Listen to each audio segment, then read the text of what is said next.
अस्सलाम वालेकुम नाज़रीन, टाइम्स 24 न्यूज़ में आपका खैर मक़दम है। आइए तफसीलात पर नज़र डालते हैं।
గ్రామ పంచాయతీ ఎన్నికల ప్రచారంలో భాగంగా ఇక్కడ ఇంద్రాల గ్రామంలో ఏర్పాటు చేసినటువంటి సమావేశానికి ముఖ్య అతిథి వచ్చేసిన గౌరవ మాజీ శాసనసభ్యులు అంజయ్ యాదవ్ గారు, అదేవిధంగా ఈ గ్రామ సీనియర్ నాయకుడు బిట్టు నాయక్ గారు, సీనియర్ నాయకుడు యాదవ్ గారు, అదేవిధంగా ఈ ఎన్నికల్లో పోటీ చేస్తున్న అభ్యర్థి అయినటువంటి గోపాల్ నాయక్ గారు, ఇతర ముఖ్య నాయకులు, మైనార్టీ సోదరులు, ఎస్టీ సోదరులు, అదేవిధంగా మహిళా సోదరులందరికీ, అదేవిధంగా సీనియర్ నాయకులకు, పెద్దలందరికీ నమస్కారం తెలియజేస్తూ, గోపాల్ నాయక్ చాలా కాలం నుండి రాజకీయాలు పనిచేస్తున్నాడు. ఆయనకు ఇప్పటి వరకు ఏ పదవి కూడా దక్కలేదు. ఆయనకు ఈ యొక్క చిన్న అవకాశం వచ్చింది. దాన్ని మీరందరూ కూడా అవకాశం తీసుకొని ఆయన భార్యను లలిత గారిని ఆశీర్వదించి ఈ కత్తెర గుర్తును ఓటేవలసిందిగా మనస్ఫూర్తిగా కోరుకుంటున్నాను. ఈరోజు మీ అందరూ చూస్తా ఉంటే మీ ఉత్సాహం, మీ అదేవిధంగా మీకున్నటువంటి ఈ బలం చూస్తే తప్పక మీరు గోపాల్ నాయక్ గారి భార్యను లలిత గారిని ఆశీర్వదించి ఓటేసి సర్పంచ్గా పిలిపిస్తారని చెప్పి నాకు విశ్వాసం ఉంది.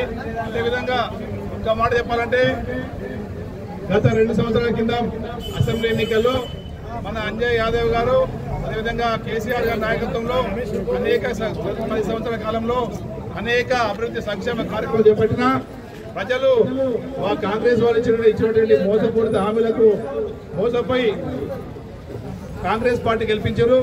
ఆ తర్వాత 2 సంవత్సరాల కాలంలో వారు ఇచ్చిన హామీలు కూడా ఒక్కటి కూడా నెరవేర్చకుండా వారు ప్రజలను మోసం చేశారు. కాబట్టి ఇప్పుడు కూడా ప్రజలకు వెళ్ళి వచ్చి ఆ మోసపూరిత మాటలు మాట్లాడి మీరు ఓట్లాడతారు.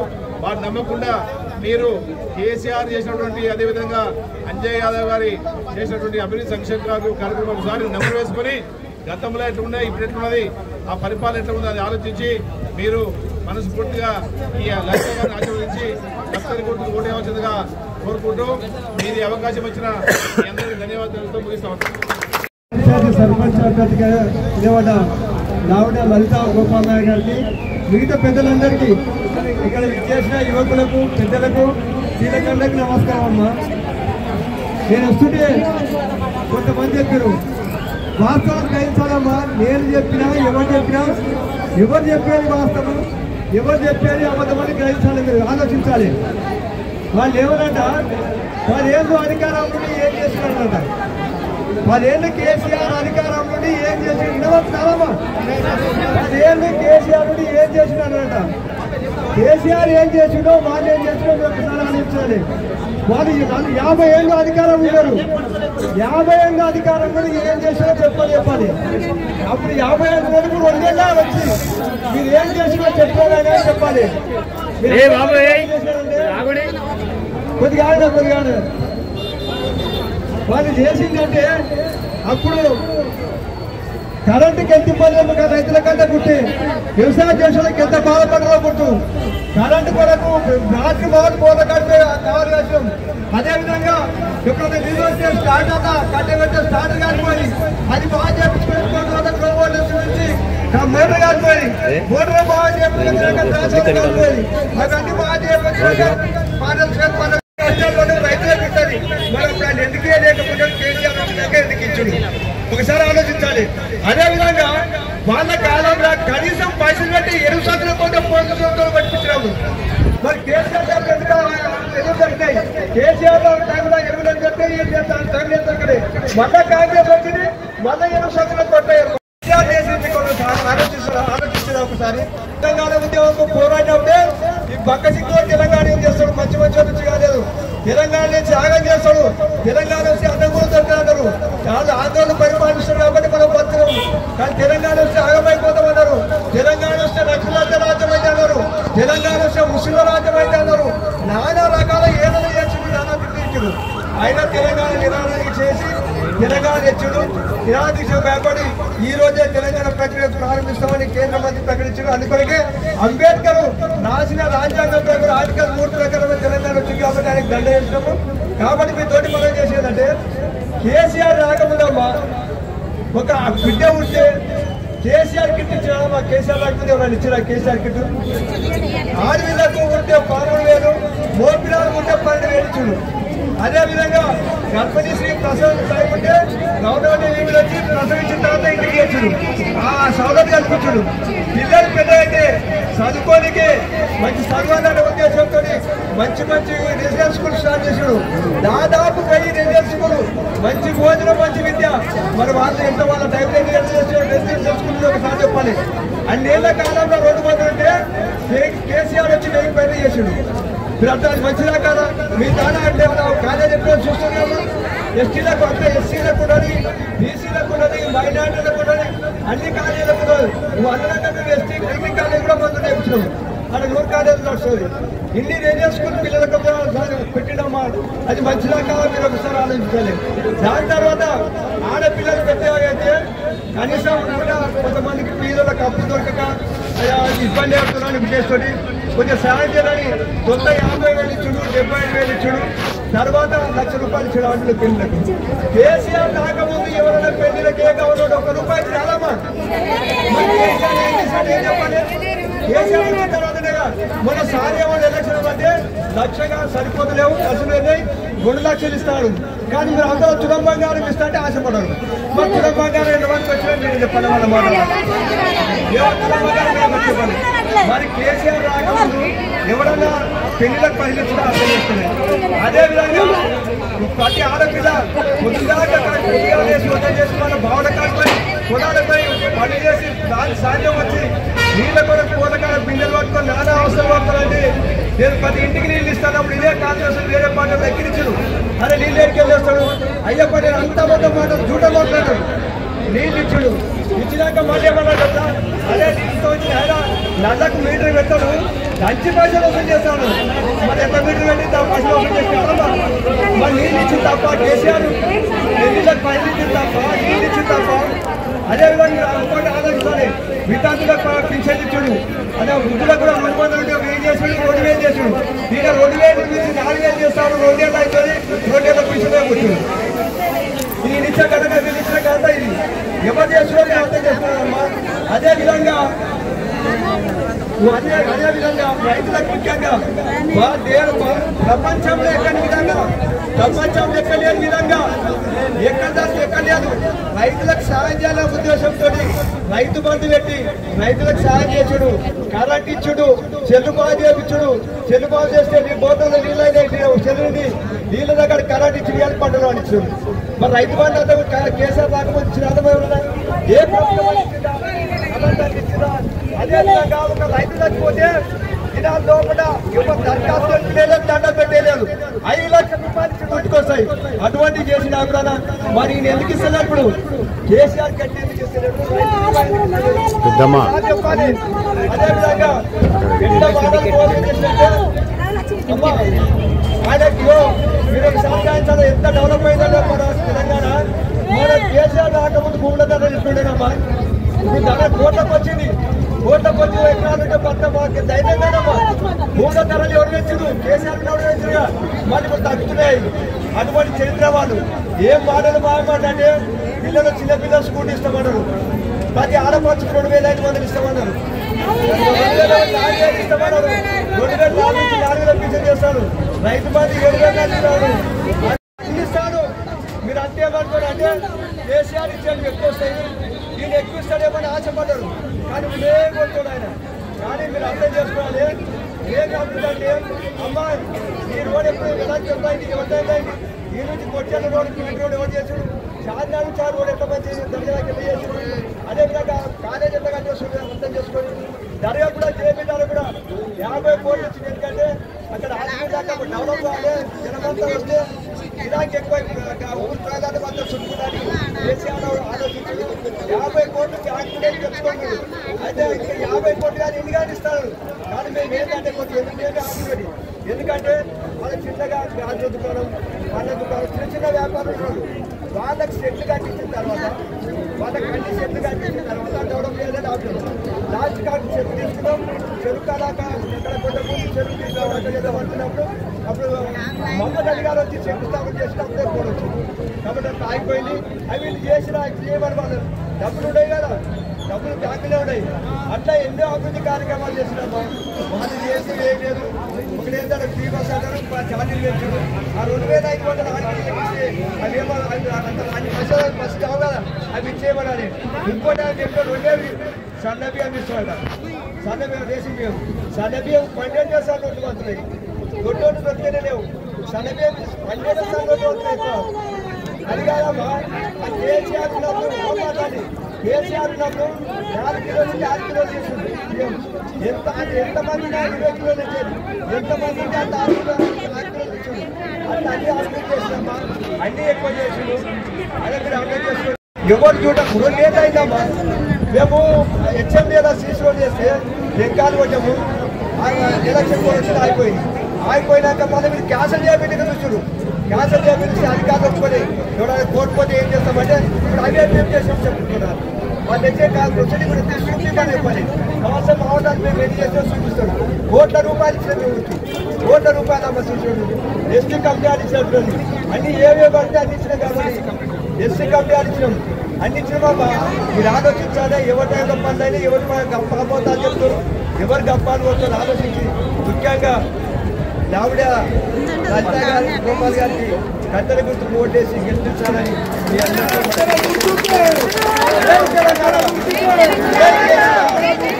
ఎన్నిక ఎలక్షన్లో భాగంగా ఎల్మెనవరం గ్రామంలో చివరి రోజు భారీ ర్యాలీగా బయలుదేరడం జరిగింది. మా మహిళా అక్క చెల్లెళ్ళు ఎక్కువ సంఖ్యలో పాల్గొనడం జరిగింది. ఎందుకంటే జనరల్ మహిళలో భాగంగా మా భార్య మహిళ కాబట్టి వాళ్ళు మహిళకు సపోర్టుగా వాళ్ళు ఎక్కువగా బయలుదేరి రావడం జరిగింది. మనం ఈరోజు ఒకటి కోరుతున్నాం, రేపు జనరల్ మైనర్లో మనం గెలిచి ఓటేసి గెలిపిస్తే రాబోయే రోజుల్లో యాంగిరిపేట దర్గా నుంచి కొత్తూరుకు పోయే మన రైతు వేదిక దగ్గర అవుట్ పోస్ట్ ఒకటి ఏర్పాటు చేయాలని అనుకుంటున్నాము. అది చాలా కాలం నుంచి ఉన్న కోరిక. ఎందుకంటే ఈ రోజుల్లో కొత్తగా వాహనాలు వస్తున్నాయి, సమస్య పెరుగుతూ ఉంది కాబట్టి చెప్పాల్సిన అవసరం. ఎందుకంటే మన రాష్ట్రంలోనే పేరుగాంచిన యాంగిరిపేట దర్గా కాబట్టి అక్కడ ఒక అవుట్ పోస్ట్ గురించి ఆలోచన చేసినాం. అదొకటి ఉంది. రెండవది, మా గ్రామ జనాభా రోజు పెరుగుతుంది. బయట నుంచి కూడా వచ్చే వాళ్ళు ఎక్కువగా అవుతున్నారు. అదేవిధంగా ఇప్పుడు గవర్నమెంట్ హాస్పిటల్ గురించి ప్రయత్నంలో ఉన్నాము. ఖచ్చితంగా గవర్నమెంట్ హాస్పిటల్ కూడా ఒకటి ఏర్పాటు చేసుకుంటామని ఒకటి ఉంది. మూడవది, ఈ మధ్యకాలంలో వాటర్ ఫిల్టర్లు ఎక్కువ వాడడం జరుగుతుంది. ఇప్పటికే 2 వాటర్ ఫిల్టర్ ఉంది. ఒకటి ఇమ్మలూరు గ్రామం మధ్యలో ఉంది, అది నెట్కో వారి ఆధ్వర్యంలో నడుస్తుంది. ఇప్పుడు ఇంకో water filter village development committee అనే వాళ్ళు ఏర్పడడం జరిగింది తాండాలో. ఇప్పుడు ఒకటి ఎస్సీ వాడకు అది అవసరంగా ఉంది కాబట్టి అది కూడా మేము గెలిచిన తొందరలోనే అది ఏర్పాటు చేస్తామని ఆలోచన చేస్తున్నాం. అంటే గ్రామము పెరగడం ఎక్కువ జరిగింది. ఇప్పుడు మండలంలోనే మా గ్రామ పంచాయతీ మేజర్ గ్రామ పంచాయతీ, దాంతోపాటు విస్తరణ పెరిగింది. సీసీ రోడ్లు, డ్రైనేజీలు కొద్దిగా సమస్యలు ఉన్నాయి. మనం గ్రామ పంచాయతీ సర్పంచ్గా ఓటేసి ఎన్నుకున్న తర్వాత మనం ముఖ్యంగా దాని మీదనే మనం ఎక్కువ శుద్ధిని మనం యొక్క దృష్టిని తిరిగిస్తాము, దాని మీదనే పెడతాము. ఎట్లా అనుకుంటే గ్రామ సమస్యలు ముఖ్యంగా కావాల్సింది డ్రైనేజీ, రోడ్డు, కరెంటు, మోరీలు ఇవన్నీ మంచి ఉంటే ఎప్పుడు గ్రామం పరిశుభ్రంగా ఉంటుంది. గ్రామం పరిశుభ్రంగా ఉండాలంటే ఇవన్నీ అవసరము. ఇంకొకటి ముఖ్యంగా దగ్గర నియర్లోనే పిఎన్జీ ఇండస్ట్రీ రావడము, అమెజాన్ ఉండడము, మనకు విప్రో రావడము, నెట్కో కంపెనీ రావడము, ఇవన్నీ వలన కొద్దిగా ప్లాస్టిక్ అనేది ఎక్కువ అయింది. ఈ మధ్య కాలంలో ప్లాస్టిక్ అంటే ప్రతి ఒక్కరు ప్లాస్టిక్ కవర్ వేయడము, అది తీసుకొచ్చి వాడినంత వాడుకుని తీసుకొచ్చి పక్కకు వేయడము. ముఖ్యంగా ప్లాస్టిక్ నియంత్రించే విషయంలో కూడా గ్రామ పంచాయతీలో సర్పంచ్గా ఇంకొకటి మా యొక్క దృష్టి దాన్ని కేంద్రీకరిస్తాము. అదే గవర్నమెంట్ ఒక హాస్పిటల్ గురించి హామీ గురంగా మనము నిరంతర పోరాటంలో అది విద్య అవసరం కాబట్టి వైద్యంలో భాగంగా ఇక్కడ గవర్నమెంట్ హాస్పిటల్ అవసరం ఉంది. బస్తీ దవాఖాన భాగంగా ఆటలో ఎంబీబీఎస్ డాక్టర్ నడుస్తుంది, కానీ కిరాయి రూమ్లో ఉంది. దానికి ఒక బిల్డింగ్ అవసరం ఉంది, అది చేసుకోవాల్సిన బాధ్యత ఉంది. అది ఖచ్చితంగా నెరవేరుస్తుంది. రెండవది, యాంగిరిపేట దర్గా పేరు మీద గత 15 సంవత్సరాల నుంచి 20 సంవత్సరాల నుంచి నీకు ఐటీఐ నడుపుతుంది మహబూబ్నగర్, ఓల్డ్ మహబూబ్నగర్లో. అది ఈరోజు అప్పట్లో మనం అభివృద్ధి చెందలేదు మన ఏరియా కాబట్టి అది ఎక్కడ పెట్టడం జరిగింది. ఇప్పుడు మనము దృష్టి కూడా వేరు కావడం జరిగింది. మన యాంగిరిపేట దర్గా నుంచి సంవత్సరానికి పోతున్న నిధులు ఇక్కడనే పరిసర ప్రాంతాల్లో ఏర్పాటు చేసుకుంటే ఈ రోజుల్లో కూడా మనకు పరిసర ప్రాంతాల ఇండస్ట్రీ రావడం జరిగింది. ఇక్కడ ట్రైనింగ్ తీసుకొని ఉద్యోగ అవకాశాలు పొందొచ్చే ఉద్దేశంతో దాన్ని కూడా రాబోయే రోజుల్లో ఇక్కడ షిఫ్ట్ చేయాలని డిమాండ్ కోరుతున్నాను. గత 10 సంవత్సరాల నుంచి పోల్చుకుంటే విద్యా అర్హత శాతం చాలా తక్కువగా ఉండే మా విలేజ్లో. ఈరోజు మా గ్రామానికి విద్యాపరంగా చూసుకుంటే ఒక 7 మంది ఎంబీబీఎస్ అవుతున్నారు. అంటే రోజు విద్య అభివృద్ధి చెందుతాయి కాబట్టి విద్య అభివృద్ధి చెందుతున్నప్పుడు విద్య కావాల్సిన నిరుద్యోగ వృత్తిని మనం పక్కకు తొలగాల్సిన అవసరం ఉంటుంది. విద్యతో పాటు వాళ్ళు ఏ సబ్జెక్టులలో నైపుణ్యం ఉన్నదో, ఏ పనులలో నైపుణ్యం ఉన్నదో సంబంధిత దగ్గరలో ఉన్న ఇండస్ట్రీలను తెలుసుకొని వారికి ఉద్యోగ అవకాశాలు ఇచ్చే బాధ్యత కూడా నేను కోరుతున్నాను, ఇప్పిస్తాను. ఇప్పుడు దయచేసి ఇవన్నీ చేసుకోవాలి, చేయాలి అనుకుంటే మా లౌడియా లలిత గోపాల్ నాయక్ యొక్క సర్పంచ్ అభ్యర్థి గుర్తు కత్తెర గుర్తు ఓటేసి గెలిపిస్తే ఇవన్నీ అతి త్వరలో ఇక అన్ని పనులు చేసి పెడతారని మీకు హామీ ఇస్తున్నాను. గ్రామ పంచాయతీ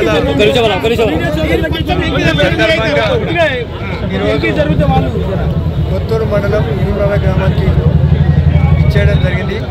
ఇప్పుడు బీఆర్ఎస్ పార్టీ తరఫున మన లలిత గోపాల్ నాయక్ గారు సర్పంచ్ పదవి వెళ్ళిపడ్డారు, 10 మంది మెంబర్లు వెళ్ళిపడ్డారు. ఈ గ్రామంలో ప్రచారం చేసినప్పుడంతా స్త్రీలు కానీ పురుషులు కానీ వృద్ధులు కానీ అన్న మాటలు అయితే ఏదైనా కేసీఆర్ ఉన్నప్పుడే నేను పనులు, కేసీఆర్ లేనప్పుడు కాలేదు. వాళ్ళన్నీ అబద్ధాలు మేము కళ్ళతో చూస్తున్నాం కదా. కాబట్టి బీఆర్ఎస్ పార్టీలో కంపల్సరీగా మేము ఓటు చేస్తామని ప్రజలు చెప్తున్నాం. కాబట్టి పేదలగా అవగాహన తెలిసిపోయింది. ఎవరి అబద్ధాలు ఆడుతారు, ఎవరు నిజం చెప్తున్నారని.